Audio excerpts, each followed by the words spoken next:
Welcome to your 20-minute podcast with David Brower, where we do our best to give you useful information in 20 minutes or less. Now, here's your host, 5-time Voice Arts Awards nominee, David Brower. Thanks, Alan. This is David Brower with your 20-minute podcast. Our special guest today from San Francisco, California, the how do you say that? The Jollytologist. I know, little tongue twister. It's Jollytologist. Jollytologist. I love it. Yeah, David, think of proctologist. There you go. I'd rather not, but thanks for the idea. Our special guest is Alan Klein. He's a humorist, keynote, conference, convention speaker, workshop leader, best-selling author, therapeutic humor expert, which obviously I need today, motivational humorist, and it goes on and on. He's a best-selling author, award-winning in all kinds of things, including a Lifetime Achievement Award from the Association for Applied and Therapeutic Humor. So, Alan, welcome to the show, man. Good to have you here. Great to be here. Yep. I love spreading the word. Absolutely. Absolutely. So where did your humor start? How long have you been funny? According to my wife, we laughed a lot. Good. I always thought of myself as a real serious person, but she said I made her laugh. And so I guess I was funny. You know, sometimes we don't see what we possess until someone else tells us. Yep. But I think my humor came out, or at least I saw the benefit of it, the therapeutic kind of humor, after my wife passed away at a very young age of a rare liver disease. Oh, wow. And sorry for your loss, man. Thank you. It's hard. Yeah, it's hard. She had a great sense of humor, even during those difficult 3 years that we knew she had a terminal illness. Give you one example, Dave. Sure. She had a copy of Playgirl magazine, Nude Mail Centerfold, and she said, Alan, I really like this picture this month. Can you put it on the wall by the bed over there? She was in the hospital. Can you put it on the bed? And I said, well, Ellen, it's a hospital, a little risque for that. She said, well, maybe you're right. She said, why don't you get a leaf from the plant over there and cover up that part? Oh, my God. Did that for, and it worked for a little while. And then the leaves start shriveling up. Of course. Revealing what we're trying to conceal, and we would start to laugh. Oh, I love that. And I realized, looking back, it wasn't a lot of laughter, but momentarily helped us rise above the situation, gave us a reprieve, and helped us get through those very difficult moments. And you went on from there to share that experience, the knowledge that you gained, and maybe you were doing it before that, but to help people in the workplace and motivational humor and all that. When did you start that part of it? Yeah, well, it wasn't until after she died. I had a silk screen business with a partner in San Francisco, and her death was like a light bulb went off. It was like, what am I supposed to be doing in this world? Yeah. And I kept getting the answer, silk screen was not it. But I didn't know what I was supposed to be doing. So I just took some time off. And then I got a flyer from a school about learning about death and dying and becoming a hospice volunteer. Okay. Hospice was just starting at the time. And so I did that. And I worked with people that were seriously ill or grieving or dying. And I noticed how there was a lot of tears, but there was also a lot of humor. Oh, yeah. I remember, I share a personal story with you. I remember I live in Colorado, and I got a call from my aunt, and she said, David, your mom's got 24 hours to live. You need to get here. And so it took me 18 hours to drive to Oregon to be there. And so I held her hand all night. It was the typical, stereotypical look, right? The jaw down to the chest, the real gaunt look. I mean, she looked like she had already passed, to be honest with you. So I sat there all night, held her hand, and the next morning she woke up and my mom was back. She was physically there, mentally there, looked beautiful. The doc came in, never seen anything like that in my life. And so I took her home, and she was there for 3.5 months. And I don't know that she ever laughed so hard in her life as she did while we were there doing, spending I didn't have a job or anything, so it was perfect. So a quick story. So she's going from her bedroom across the hall to the bathroom. She's carrying her oxygen thing. She falls on the floor. Mm. And she starts cussing and swearing. I'm going, "Mother?" She said, "What?" I said, "If you do that one more time, you will never get another cookie." And I thought she was going to wet herself. She laughed so hard. But, I know what you mean from a personal experience. Laughter was always an important part of our family, and it sure helped my mom and I through that final 3.5 months that Exactly. she Yeah. Yeah. did. So, And people, I got in both The Healing Power of Humor, my next book, which was The Courage to Laugh, about humor, hope, and healing in the face of death and dying. mhm. People told me all these stories, and we all know, at funerals, sometimes, someone will look in the coffin and go, "Oh God, they've never looked so good." You you don't know whether to laugh or cry. That is a true story. Yeah. Yeah, you really don't. You really don't. Oh my goodness, life has a habit sometimes of throwing us curveballs that turn into opportunities after they've been so hard. Right. Yeah. So I almost failed speech in college, but after my wife died, and I realized how valuable that humor was to help me and the people around me and my daughter get through that Yeah.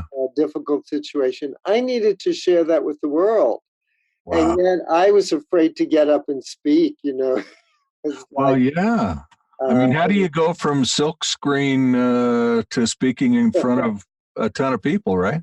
yeah, well, you have a passion to share your message, and I just start writing about it and just start sharing it, and became a professional speaker for over 20 years, I love it. talking about therapeutic humor and positive attitude, and just uplifting things in life, because none of us are going to get out of this alive, and we need to enjoy ourselves while we're here. We absolutely do. And it's, I think it's so hard for people when our lives are, immediate gratification. We're going 300 miles an hour. I don't have time to have lunch with my wife.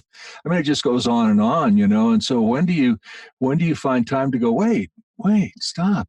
I need a little laughter. I need a little joy in my life. And it's got to be hard for people at times. Right. I've heard, and I don't know how true all this is, but I don't know that they ever measured it. But if people were told, most people, if they were told that they're going to die in the next 5 minutes, Hmm. the thing that most of them would do is go to the phone, call their loved one, and tell them how much they love them. And we forget to do that. We We do. just forget to do it. We do. And it's one of the most important things. I remember, again, quick story about my mom. When she wanted to talk to me, she would call me and hang up. And that was my clue to call her back. And we just told each other we loved each other. And that's all we needed to do. And we just don't take the time. You're exactly right. We just don't take the time to do that as much as Yeah. we should, because you never know. You Yeah. never know. Talk about your mom. My dad was like, always saw the glass half empty. He was Yeah. never a positive person. And for years I was really angry, but now I really am grateful, because it taught me not to be that way. Right. So I'm great. So I'm so positive.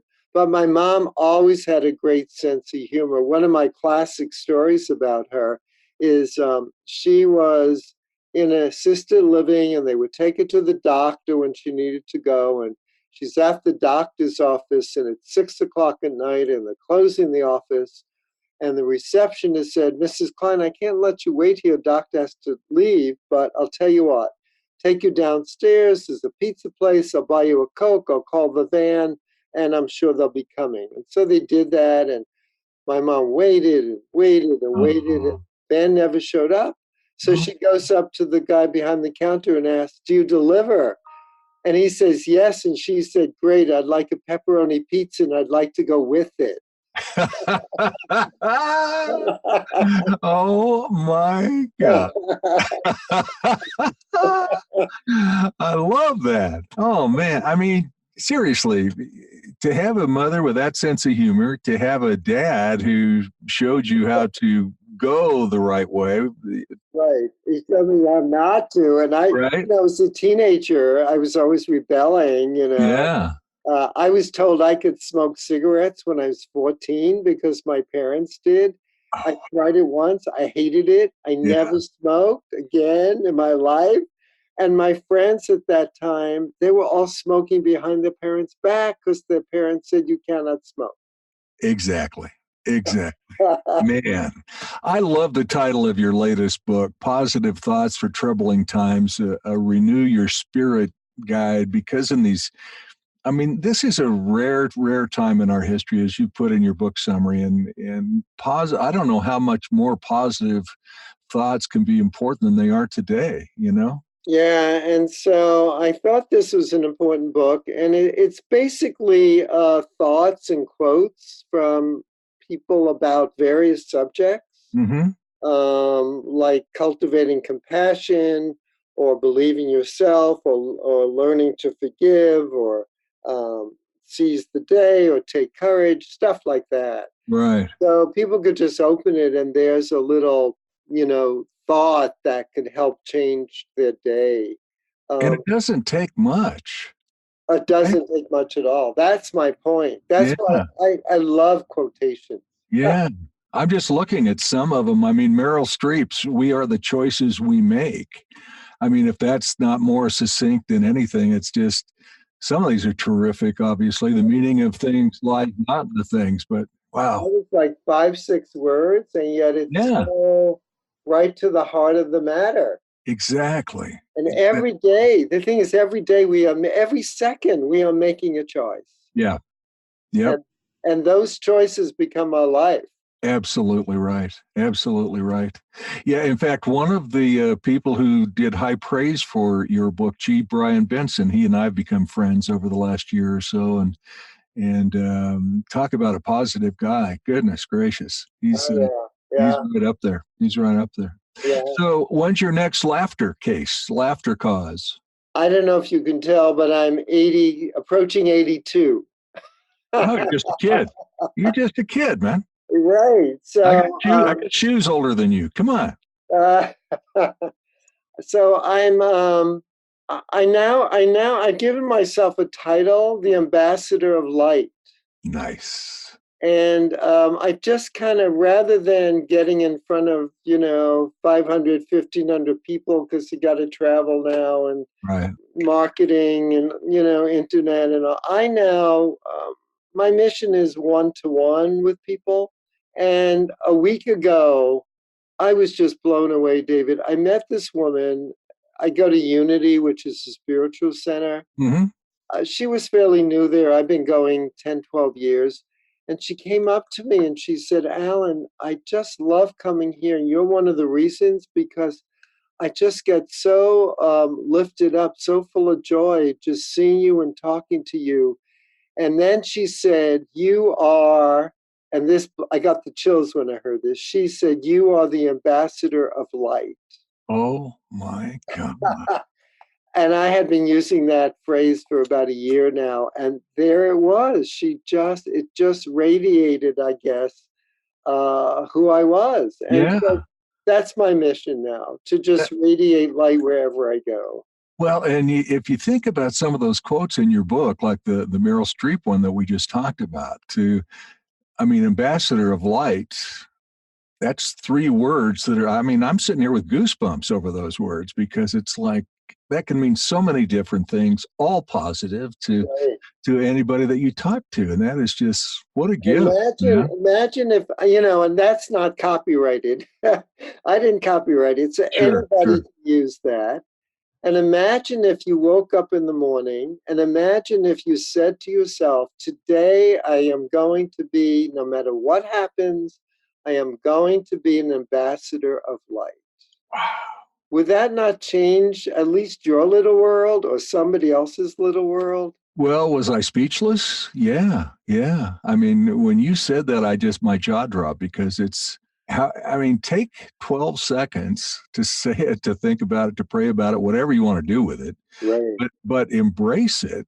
And that's a life changer, man. It's a life changer. Put it on your bathroom mirror. So Yeah. when you brush your teeth, you see it. I mean, Yeah. Again, you said it. It doesn't take much. No, it really doesn't. So are you doing one-on-ones now? I mean, as far as people reaching out to you, or are you making yourself available, or? Yeah, what I realize, and I have spoken to audiences as many as 1,500 people in the audience. Mm-hmm. And this is somebody who almost failed speech in college. Exactly. So that astounds me. But what I realize, if I take my whole 20 some odd year career of speaking, I could never reach, with a book rather, I could reach more people than in my whole speaking career. Understood. So I now focus on writing books more than speaking. And I'm working on a book right now about the power of awe, AWE. Okay.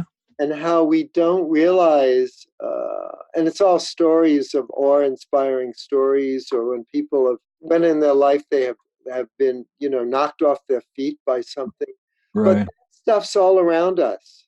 I was just reading online, because I think I may include it in the book, about monarch butterflies and how they travel like thousands of miles, sometimes up to 250 miles a day, to get where they're going to lay their eggs so that there'd be more butterflies. Oh my gosh. I mean, if nature doesn't knock us over. So, sometimes just get out in nature and look at the flower, or smell the flower, or look at the waterfalls, and be filled with gratitude, at the smallest little thing. Alan, we're about out of time, and I want to encourage people to go to your website, AlanKlein.com. That's ALLENKLEIN, AlanKlein.com. Check out his books. International Mirth Month. I can only believe that's unbelievably humorous. So there's tons of links on here, and just raise praise to the ambassador of light. Really been a pleasure to talk to you, my friend. Thank you, David. I appreciate it. Listen to Your 20-Minute Podcast with David Brower on the go. Downloads are available on YouTube, Twitter, Facebook, iTunes, iHeartRadio, Spotify, any podcast app, and on our website at davidbrowervo.com/Your 20-Minute Podcast. Until next time, thank you for listening.